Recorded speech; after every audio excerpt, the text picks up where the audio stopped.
Hey developers! Today, we're diving into one of JavaScript's most powerful array methods, filter. This method is absolutely essential for data manipulation, allowing you to easily create a new array containing only the elements you truly need. Developers use it constantly to refine and select data based on specific criteria. So, how does filter work its magic? It iterates over each element in the original array, applying a callback function to it.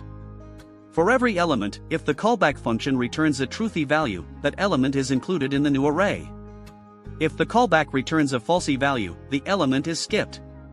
Crucially, filter never modifies the original array, it always returns a brand new array containing only the filtered results, preserving the original array's integrity.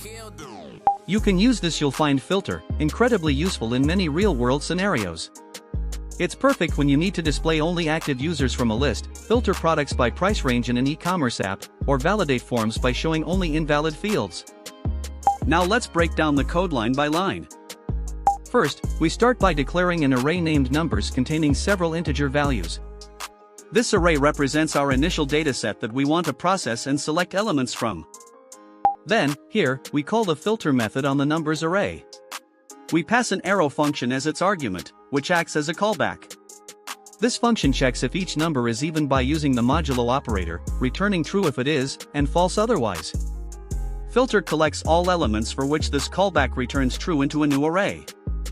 Then, we use console.log to display the content of even numbers.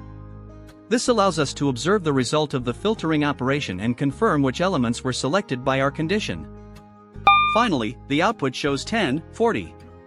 Only 10 and 40 were included because they are the only numbers in the original array that satisfied the condition of being perfectly divisible by 2.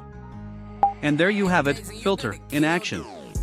It's a fundamental tool for clean, functional data selection in JavaScript. If you found this helpful, please hit that like button. And tell me in the comments what JavaScript method should I explain next.